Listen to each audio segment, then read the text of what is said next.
Nah, saudara, izinkan saya, mungkin saudara udah 3 minggu ini ya mendengar tentang healing the land ya. Jadi anggaplah pendalaman begitu ya saudara ya. Puji Tuhan ya. Nah jadi begini saudara, dalam bahasa kerajaan healing the land itu saya coba memakai istilah ini ya. Kembali di dalam ketundukan kita sebetulnya kepada Sang Raja. Nah kita akan baca 2 ayat yang menjadi ayat pokok di dalam pemberitaan firman pagi hari ini. Nah kita akan baca 2 Tawarikh ayat yang ke-13, bisa digeser ya, dan ayatnya yang ke-14, 2 Tawarikh pasal 7 ayat 13 dan ayatnya yang ke-14. Dikatakan bila mana aku menutup langit sehingga tidak ada hujan, dan bila mana aku menyuruh belalang memakan habis hasil bumi, dan bila mana aku melepaskan penyakit sampar di antara umatku, dan umatku, barulah kemudian ayat pokok kita ya, yang ada di tema utama kita, yang atasnya namaku disebut merendahkan diri.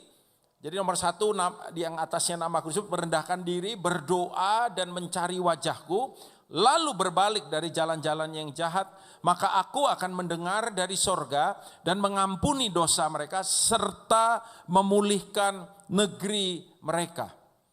Saudara, bahwa ternyata pemulihan negeri itu tidak tergantung, dikatakan dari sebetulnya begini, perubahan keadaan. Orang seringkali berkata bangsa ini bisa berubah atau keluarga kita bisa berubah kalau kita lakukan A, B, C, D. Bahwa ternyata inti daripada pemulihan itu adalah bagaimana kita mengambil keputusan untuk kita kembali datang kepada Dia. Ya. Jadi bisakah hal-hal yang kita lakukan itu merubah? Mungkin bisa, tapi nggak terlalu signifikan, saudara. Sebab kalau kita lihat teksnya, maka ayat ini meminta kita untuk kita datang kembali kepada Tuhan. Ketika umat kerajaan hidup di bawah otoritas Sang Raja. Ya, jadi hari ini coba kita cek hidup kita.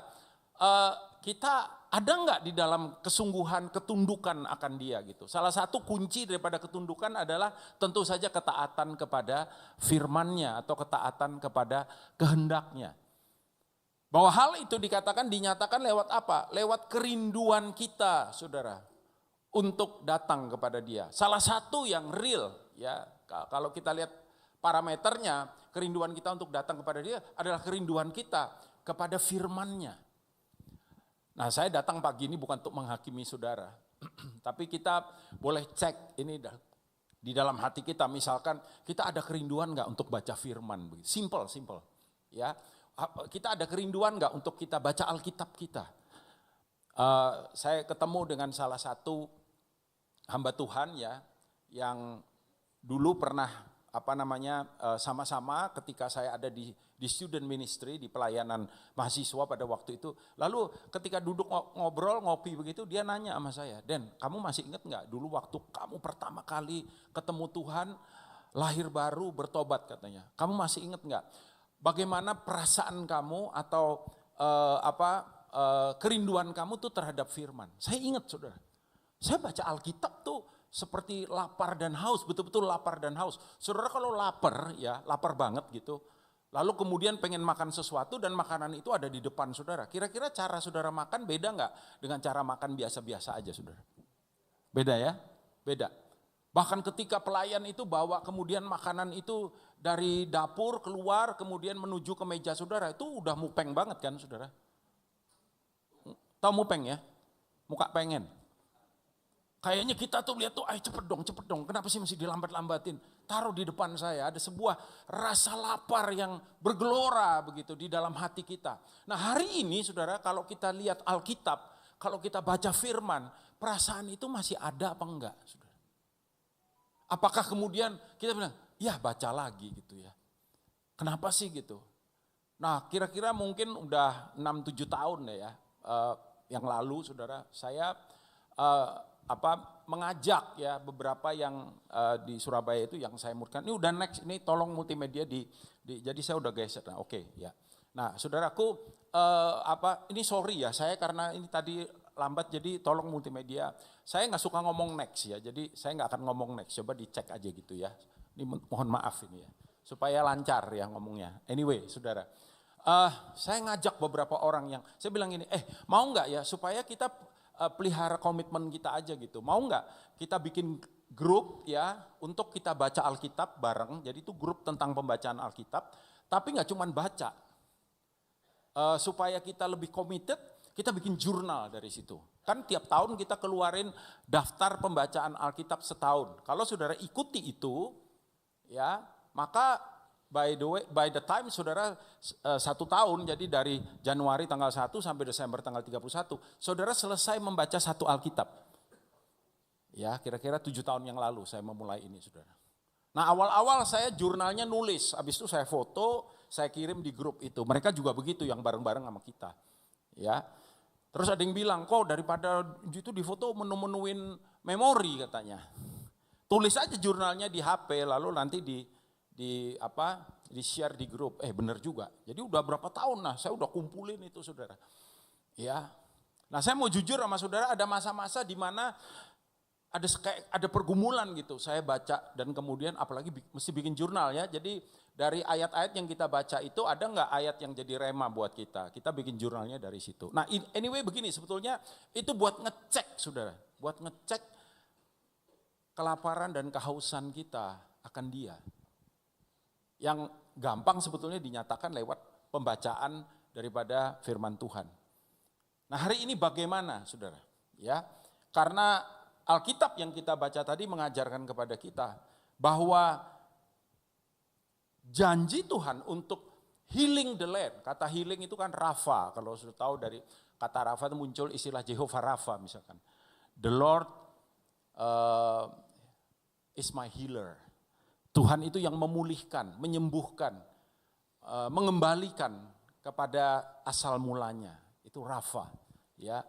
Dan tanah itu ternyata sakit karena apa saudara? Karena pemerintahan Allah itu ditinggalkan.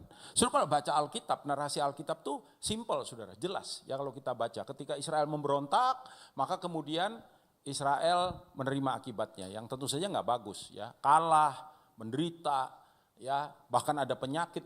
Dan kalau kita perhatikan firman Tuhan, tadi kan ayat yang ke-13 berkata ya, 2 Tawarikh 7 ayat 13. Bila mana, perhatikan itu, aku. Dan akunya itu huruf gede, saudara. Jadi itu Tuhan. Ya, bila mana aku menutup langit. Bila mana aku menyuruh belalang. Bila mana aku melepaskan penyakit sampar. Coba saudara perhatikan, menarik di sini bahwa saudara menutup, menyuruh, melepaskan. Itu Tuhan loh saudara yang lakukan. Yang paling berbahaya adalah bukan karena kondisi atau keadaan. Memang Tuhan lagi mau berperkara dengan kita. Maka ayat ini mengingatkan kita. Jadi ketika saya merenungkan, sekarang saya mencoba untuk apa saudara? Untuk melihat segala sesuatu. Itu dengan kacamata kingdom, dengan kacamata kerajaan. Nah ayat ini menunjukkan kepada kita apa? Ayat ini menunjukkan kepada kita bahwa semua bencana, semua malapetaka yang ada, nanti kita lihat apa aja itu saudara. Itu bukan datang dari iblis. Itu bukan datang karena kebetulan. Melainkan Allah sedang menjalankan disiplin terhadap umatnya. Karena mungkin kita sudah terlalu sering dengar, God is good all the time. Lalu apa? All the time. Iya, God is good all the time ketika kita ada dalam posisi yang benar, dalam hubungan kita dengan Dia. When you did the wrong things, ya, itu nggak ada tuh saudara. Maka disiplin yang datang pada kita. Ini mungkin gak enak kita dengar saudara. Tapi dalam paradigma kerajaan, jujur saja sang raja punya hak untuk mendisiplin rakyatnya. Untuk apa? Sebetulnya intinya cuma satu, supaya mereka kembali kepada Dia. Ayat di dalam kitab Ibrani pasal yang ke-12, Ibrani 12 ayat yang ke-9 berkata, mari kita baca sama-sama saudara. 1, 2, 3. Selanjutnya dari ayah kita yang sebenarnya, kita beroleh ganjaran dan mereka kita hormati. Kalau demikian, bukankah kita harus lebih taat kepada Bapa segala roh supaya kita boleh hidup? Amin. Kalau Bapa jasmani aja bisa disiplin kita, Siapa di sini yang pernah didisiplin, masih ingat dulu, apalagi kalau saudara nakal ya saudara ya. Yang paling nakal paling banyak kena disiplin biasanya. Anak kami 2, ya kali ini saya datang dengan istri saya saudara, karena saya butuh bantuannya dia ya. Sebab lagi dalam proses pemulihan. Ini kemarin saya pelayanan di Papua, kepleset, tulang bahu saya patah gitu. Jadi baru dioperasi ya. Anyway. Dan semuanya berjalan baik dan untuk kemuliaan nama Tuhan. Amin, saudaraku. Tidak ada yang kebetulan, ya. 2, yang pertama itu kalau jadi gini, mereka ya namanya dua-duanya cowok. Kalau anak cowok kan cenderung ya meskipun cewek juga ya. Tapi cowok tuh lebih nakal kadang-kadang kan. Jadi kalau misalkan pulang udah seharian jalan malam pulang sih, udah malam tidur. Wow, mereka masih nggak mau tidur. Itu kan memang anak, saya nggak tahu ya anak saudara, tapi anak saya itu energizer saudara. Ya, wow, dia masih nggak mau. Saya bilang kalau nggak mau, saya disiplin kamu. Saya dulu punya rotan segini saudara. Namanya tongkat didikan ya. Saya disiplin, mereka udah ngerti maksud saya apa. Ya kan, begitu lihat itu tongkat, yang nomor 2 itu langsung tengkurap saudara. Tengkurap dia langsung. Tapi yang nomor 1 saudara, dia masih liatin saya, nggak mau katanya. Saya disiplin aja. Ya, dan kami belajar satu hal. Please orang tua itu parentingnya. Jadi kalau saudara ngomong, kerjakan. Kalau saudara ngomong dan saudara nggak pernah kerjakan, saudara nggak akan dianggap sama anak saudara. Saudara bilang, wah kurang ajar ya kamu sama. Bukan mereka kurang ajar, mereka tahu bahwa saudara cuma ngomong. Kenapa jadi tegang saudara ini? Nah saya beritahu saudara, Tuhan kalau ngomong benar-benar dikerjain sama dia. Jangan saudara pikir Tuhan tuh cuma ngancam. Coba kasih tahu kiri kanan sambil ketawa bilang, Tuhan gak cuma ngancam, ngasih tahu saudara. Yang dia perintahkan, yang dia janjikan, yang dia benar-benar dia kerjain. Jadi saya rotan dia, tes gitu. Ya, rotannya dosis paling rendah. Tes. Saya belajar dari ilmu pengobatan. Ilmu pengobatan gituan, kasih dosis rendah dulu. Lalu dia ngeliatin saya, nggak sakit. Ya, itu anak saya yang nomor 1, paling sering saudara kena disiplin. Tapi jujur ya, dia paling dekat sama saya. Ya, saya tahu kita mesti belajar, kalau kita disiplin harus kita yang obatin. Ya. Jadi Tuhan juga begitu saudara. Nah kalau dari Bapak jasmani ini kita beroleh ganjaran dan kita hormati mereka. Anak saya bersyukur, kenapa? Karena dia tumbuh jadi pria yang tahu aturan, tahu hormat, ngerti itu budaya hormat ya. Jadi dia bisa tunduk sama orang yang ada di atasnya dan lain sebagainya. Itu dia ajarin dari kecil. Nah Tuhan juga ngajar kita begitu. Kita ini bukan umat sembarangan, kita ini umat kerajaan. Amin saudara. Pola pikir, budaya, cara hidup harus kingdom. Setuju gak saudara? Harus beda. Nah kalau kita sama yang ada di luar gak ada bedanya. Lalu orang ngapain mereka harus datang sama Tuhan? Ya, jadi begini saudara, apa kebenaran yang kita bisa dapat dari hal ini? Yaitu bahwa sebetulnya tanah itu gak netral saudara. Tanah maksudnya begini, Alkitab seringkali menunjukkan bahwa tanah itu adalah cerminan daripada kondisi rohani warga kerajaan. Sekitar tahun berapa ya? Tahun 90-an kalau nggak salah ya. Kalau nggak salah sekitar tahun 90-an. Itu dulu ada video transformasi namanya yang beredar yang bagaimana terjadi satu perubahan di Almolonga. Almolonga itu di Amerika Tengah atau Amerika Selatan begitu ya. Dan itu terjadi ketika apa saudara? Ketika terjadi pertobatan massal di daerah itu. Almolonga yang tadinya kering, penuh dengan kejahatan, ya polisi seringkali pusing, saudaraku. Mereka minum-minum, ya mereka terikat alkohol. Tiba-tiba terjadi pertobatan dan pertobatan itu dimulai. Dengar baik-baik, pertobatan itu dimulai dari gereja Tuhan. Tanah tuh nggak netral, saudara. Waktu hubungan dengan sang raja rusak, negeri itu menanggung akibatnya. Akibatnya apa saudara? Nomor 1, Alkitab bilang langit tertutup. Ya, tidak ada lagi hujan. Ini bicara banyak hal ya, kekeringan saudara. Ini bicara, selalu hujan bicara berkat kan. Ya, saya pernah ke Israel 1 kali, lalu memang itu sekitar bulan Desember ya, Desember atau Januari saya lupa, itu hampir tiap hari hujan sudah. Hampir tiap hari, lalu guide saya bilang, this is a blessing from the Lord katanya. Karena Israel akhirnya ini mengalami droughtness, kekeringan. Dan rabi-rabi itu kumpul naik pesawat, rabi-rabi loh saudara, bukan Kristen berarti, Judaism. Ya, naik pesawat mereka kumpul, mereka berdoa saudara. Jadi mereka ternyata percaya doa keliling Pak. Tapi kelilingnya di udara, kalau kita kan kelilingnya di jalan. Mereka berdoa minta hujan, minta hujan. Dan dia bilang, this is the answer from the Lord. Dia bilang gitu, Pastor, we are so blessed. Hujan saudara, itu droughtness itu sampai Danau Galilea itu debit airnya turun banyak saudara. Ya, mereka doa minta. Jadi rain itu simbol daripada blessing. Sebenarnya Indonesia ini kan sangat diberkati, apalagi Bandung, hujan banyak kan saudara, betul enggak? Oh Bogor paling diberkati katanya, kata kota hujan ya saudara. Hidup jadi keras, bukan hanya langit tertutup, belalang memakan hasil bumi. Ya, belalang makan hasil bumi, bicara soal apa? Saudara kerja tapi hasilnya habis.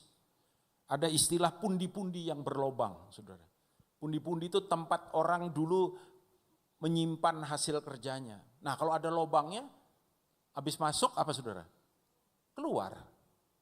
Kalaupun ada yang nyangkut 1-2 lah. Ya saudara. Kita kerja keras, tapi tetap kekurangan. Kita lakukan yang terbaik kita. Ini semua simbolnya mirip sih saudara sebenarnya. Termasuk penyakit sampar.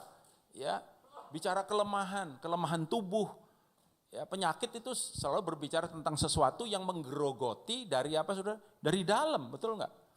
Ya, bahkan sampai pada kematian. Ingat pada waktu kita ngalami COVID saudara. Sakit penyakit. 3 itu datangnya bukan dari setan loh saudara. Karena datangnya bukan dari setan.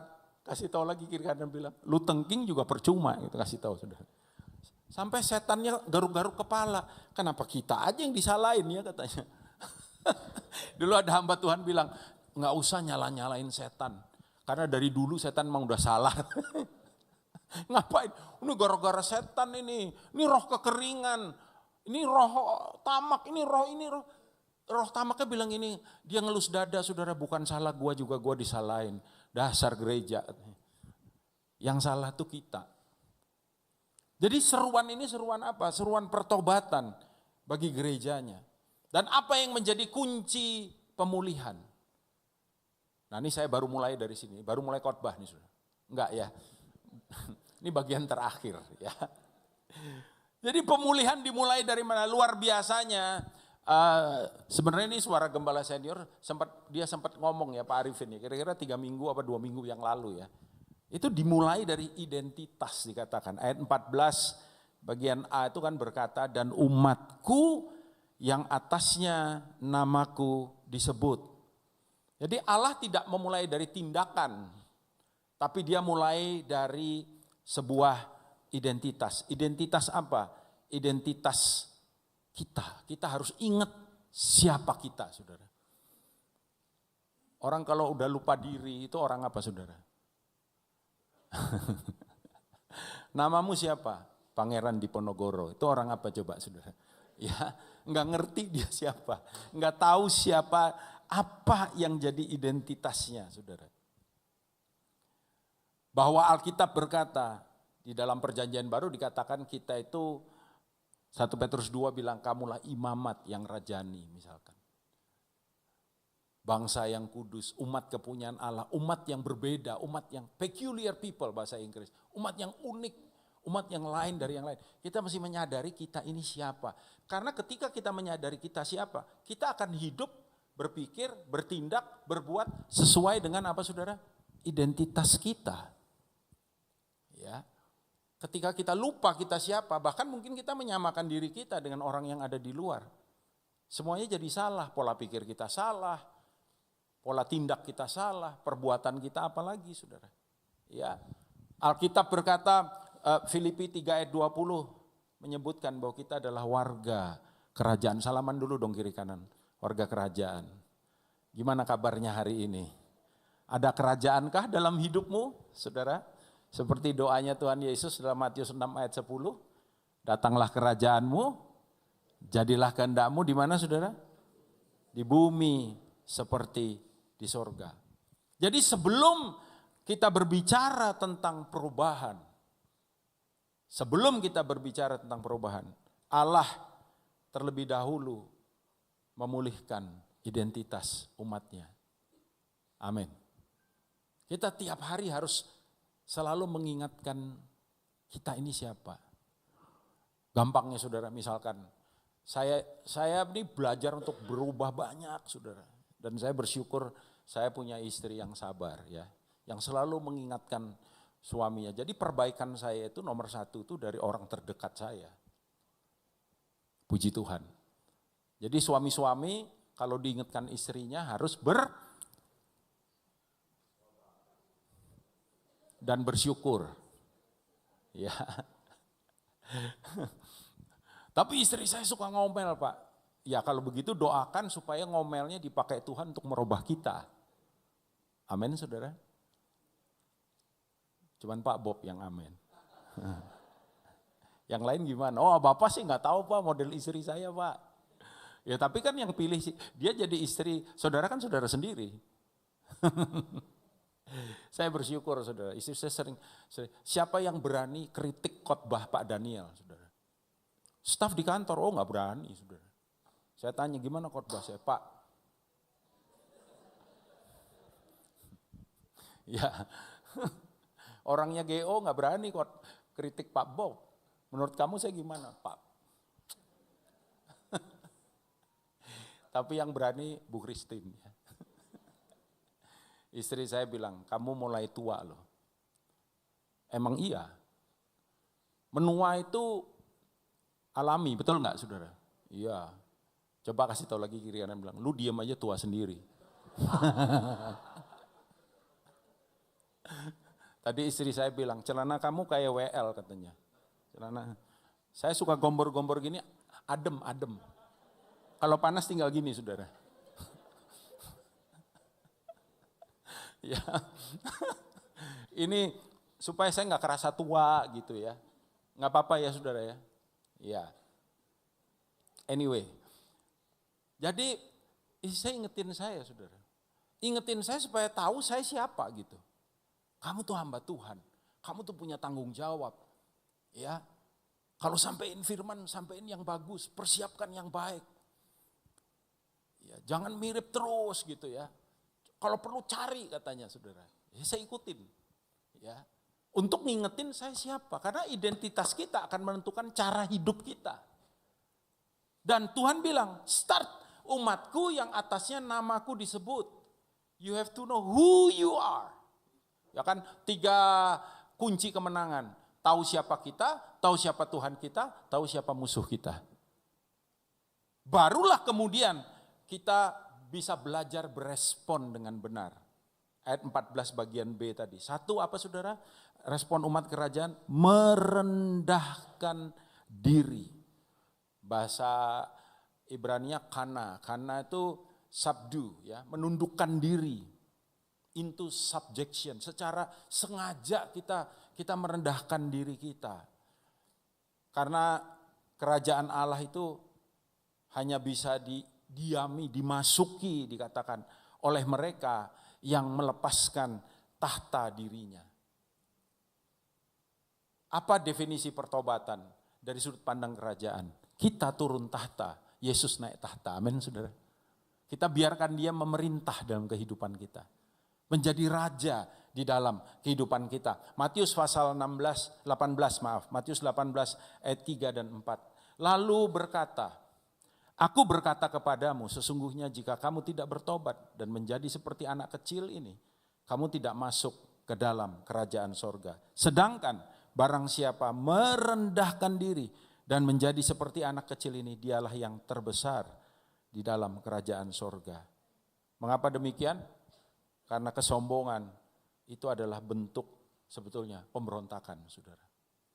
Kesombongan itu bentuk pemberontakan terhadap apa? Terhadap kerajaan. Ya, kenapa Adam dan Hawa jatuh, saudara? Karena kesombongan.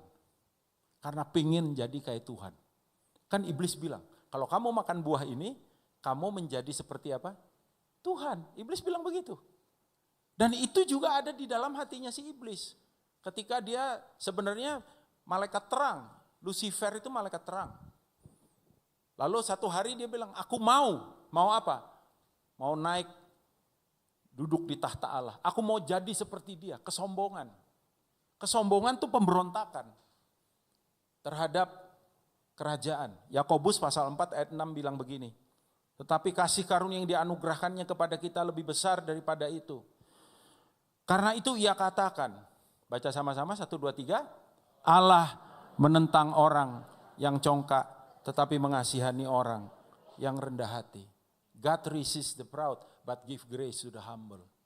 Allah menolak orang yang sombong, the proud. Makanya kalau ada orang sombong, diemin aja kalau nggak bisa ditegur. Nanti jatuh-jatuh sendiri, saudara. Because God resists the proud, but give grace to the humble. Memberikan kasih karunia-Nya kepada mereka yang rendah hati. Ketika kita merendahkan diri di hadapan Tuhan, kita minta Tuhan, curahkan kasih karunia-Mu buat bangsaku. Sanggupkah Tuhan merubah bangsa kita, saudara? Banget. Sanggupkah Tuhan merubah gereja kita? Yes. Merubah hidup kita. Amin, saudaraku. Bahkan merubah apa? Diri kita. Tapi kita harus merendahkan diri. Firman Tuhan berkata demikian. Satu ayat lagi, 1 Petrus 5 ayat yang ke-6. 1 Petrus pasal 5 ayat yang ke-6. Karena itu, baca lagi ya sama-sama ya. 1, 2, 3. Karena itu, rendahkanlah dirimu di bawah tangan Tuhan yang kuat. Supaya kamu ditinggikannya pada waktunya. Tapi merendahkan diri aja belum cukup. Perlu dikatakan berdoa. Palal itu supplication. Itu yang tadi gembala senior kita bilang. Untuk menaikkan permohonan. Ya, untuk bersyafaat, to intercede. Saya dorong kita semua punya jam syafaat.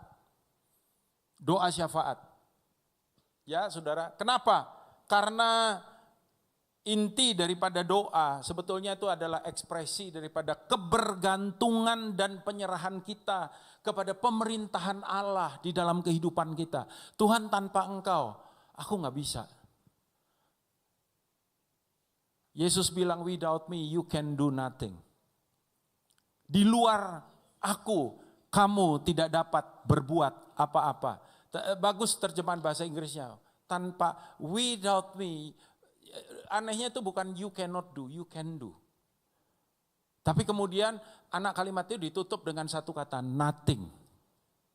You can do nothing. You can do, you can be rich. You can be success. You can be fame. But nothing, Tuhan bilang. Saya ketemu orang yang dengan ukuran dunia sukses. Dia bilang, Pak, kosong. Nah itu nothing. Ya, ukurannya bukan itu, saudara. Makanya kemudian doa itu kita datang kepada Tuhan untuk membawa permohonan kita. Makanya kan doa yang pasti dijawab itu adalah doa yang seturut dengan kehendak Sang Raja. Lukas pasal 22 ayat 42. Tetapi bukanlah kehendakku, kata Tuhan Yesus. Ini Raja kita yang ngajarin kita. Melainkan kehendak-Mu lah yang jadi. Jadi doa bukan kasih tahu Tuhan apa yang harus dilakukan. Tuhan harus begini, minta begini, minta. Boleh nggak minta? Tapi mintanya kemudian diserahkan. Bukan kehendakku. Melainkan apa saudara? Kehendak-Mu yang jadi. Ya. Jadi itu sebuah deklarasi seharusnya kita naikkan kepada Dia dalam 1 Yohanes 5 ayat 14. Firman Tuhan menulis, dan inilah keberanian percaya kita kepadanya. Yaitu bahwa apa? Iya, kita beriman bahwa Ia mengabulkan doa kita jikalau, ini syaratnya apa saudara? Kita meminta sesuatu kepadanya menurut kehendaknya, yes. Nah, apakah kita meminta bangsa kita ini datang berbalik kepada Dia itu kehendak Tuhan? Yes. Makanya kita yakin. Biasanya kalau pagi saya bersyafaat. Pagi saya bersyafaat. Ya. Dalam kehidupan ada dong kebutuhan-kebutuhan kami. Boleh nggak Pak kita berdoa untuk kebutuhan? Boleh, boleh. Tapi harus ditutup dengan itu tadi, bukan kehendakku, melainkan kehendakmu. Dan kehendak Tuhan tuh, jujur ya saudara ya, Tuhan tuh tahu apa yang terbaik buat kita, benar nggak saudara? Kita pikir kita tahu apa yang terbaik buat kita. Belum tentu yang kita pikir terbaik itu memang baik buat kita. Bisa aja tuh jebakan kemudian membuat hidup kita miserable. Tapi Tuhan pasti tahu yang terbaik buat hidup kita. Makanya di sini dibilang, dan inilah keberanian percaya kita. Percaya tuh butuh keberanian. Karena ada unsur ketidakpastian di dalamnya. Tapi ketika kita percaya sungguh kepada Dia, waduh tuh ujung-ujungnya keren saudara. Ya, saya nggak tahu pernah cerita nggak sama saudara di sini. Anak saya itu lulus S1 mau sekolah S2 dan sebenarnya kita udah coba atur dia S2 di satu tempat. Ya. Tapi kemudian visanya ditolak, 2 kali apply ditolak, Saudara. Saya bilang sama dia, kok jangan nyalain Tuhan, itu jelas nomor 1. Yang kedua, kamu harus percaya betul dia bisa atur. Atur yang terbaik buat kamu, karena yang tahu masa depan itu dia. Dan papa percaya, dia punya destiny buat kamu. Saya ajarin begitu saudara. Nggak sampai seminggu, agennya yang bawa dia ke S1-nya di Malay ya. Dia tanya, Terence kamu sudah lulus, kamu kerja atau mau sekolah lagi? Dia bilang, sebetulnya aku mau sekolah lagi, tapi ini visaku ditolak. Ya. Lalu dia tawarin satu tempat, kenapa nggak di sini? Karena itu dia S1-nya aktuaria ya, actuarial science. Nah dia S2 mau ngambil data science.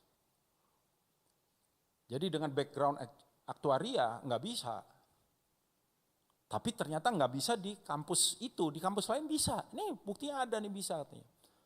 Singkat cerita akhirnya dia pergi, ya sekarang dia udah lulus, sudah kerja saudara. Ya, ketika dia pergi, saudara tahu nggak apa yang terjadi? 1, penghematan waktu. Jadi kalau misalkan pergi ke tempat yang pertama, ya, jadi itu di Kanada ya sudah, itu 2 tahun. Kalau di tempat yang sekarang itu 1 tahun.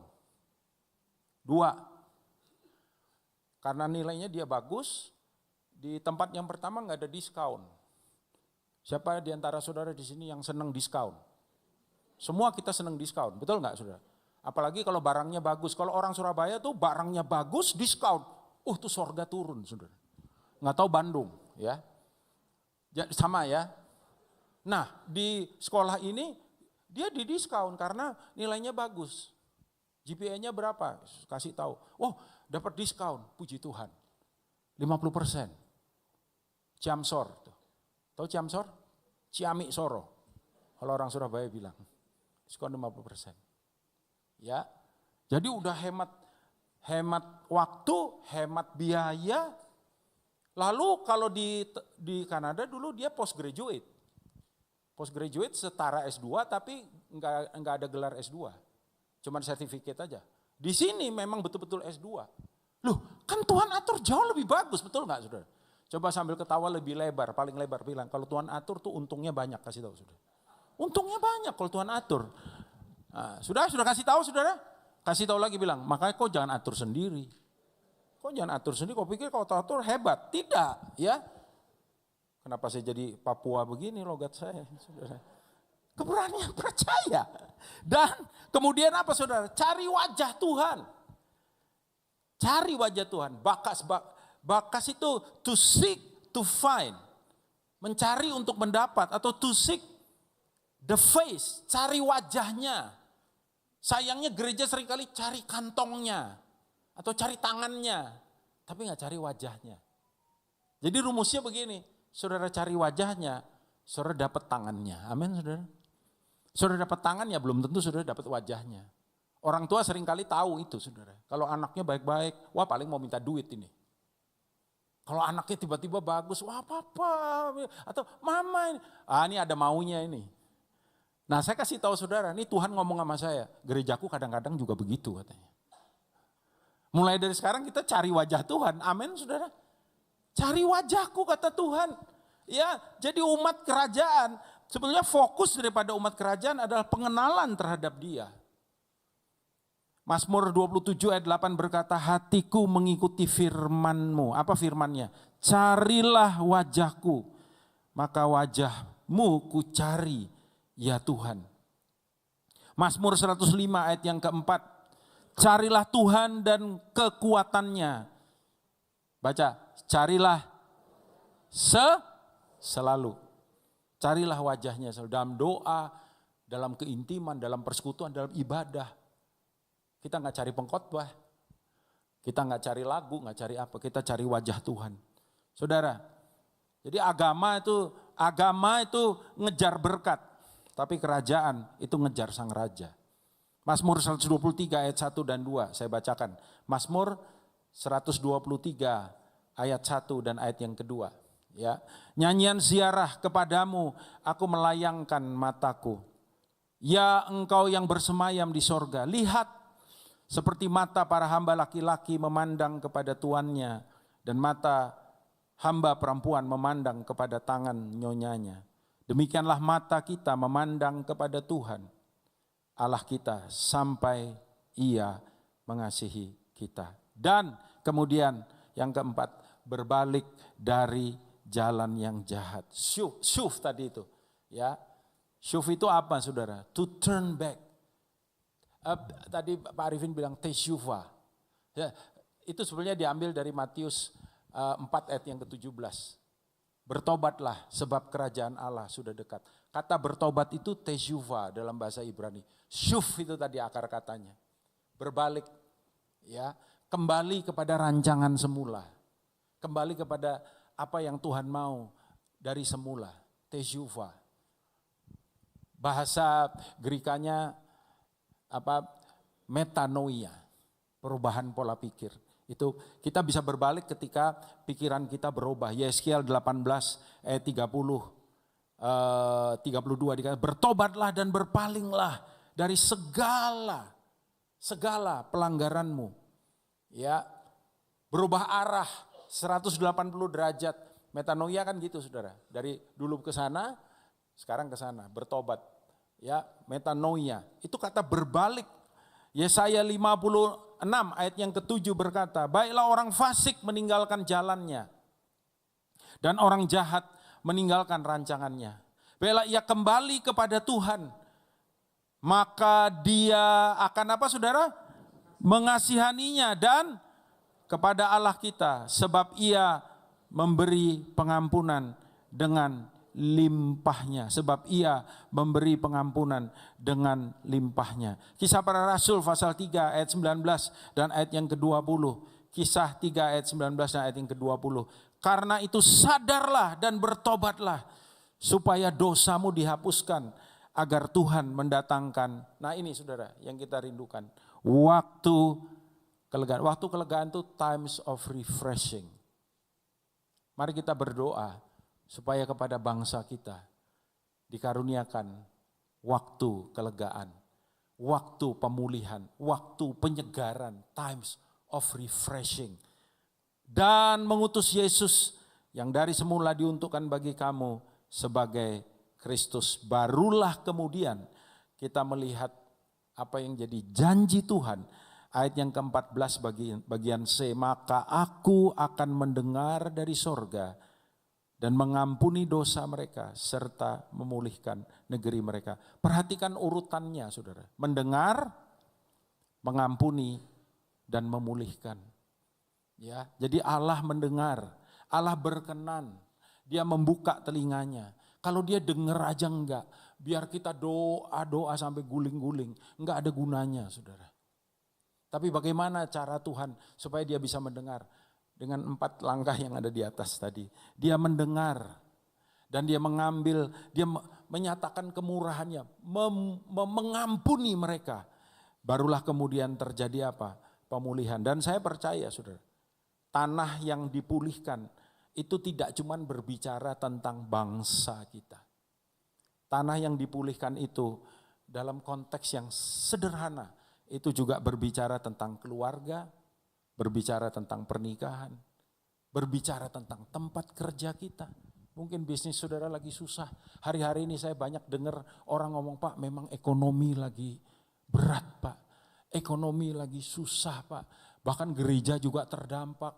Persembahan menurun. Lagi susah. Tapi kalau Tuhan mau berkati bisa aja terjadi pemulihan. Betul saudaraku? Bisnis kita, pelayanan kita, amin saudaraku. Komunitas kita, kota tempat tinggal kita, dan seterusnya dan seterusnya. Ya, nah izinkan saya tutup ini nggak ada di PPT ya, saudara buka sendiri.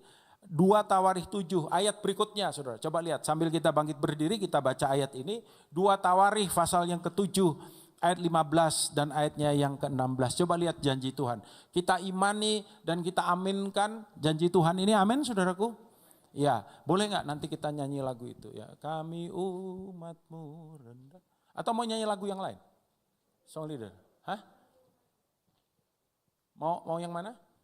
Shoot dulu yang mana? Enggak ya. Udah tentuin aja nggak apa-apa. 2 Tawarikh pasal 7 ayat 15 ayat yang ke-6. Ya baca sama-sama saudara. 1, 2, 3. Sekarang mataku terbuka dan telingaku menaruh perhatian. Kepada apa saudara? Doa dari tempat ini. Sekarang telah kupilih dan kukuduskan apa? Rumah ini. Supaya namaku tinggal di situ untuk selama-lamanya. Maka mataku dan hatiku akan ada di situ sepanjang masa. What a blessing. Amin saudaraku. Dan yang saya suka tahu nggak di ayat itu ditulis apa? Sekarang.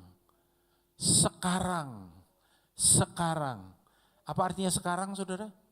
Kasih tahu kiri kanan bilang nggak nunggu besok. Kasih tahu. Sekarang itu nggak nunggu besok. Sekarang. Now means now.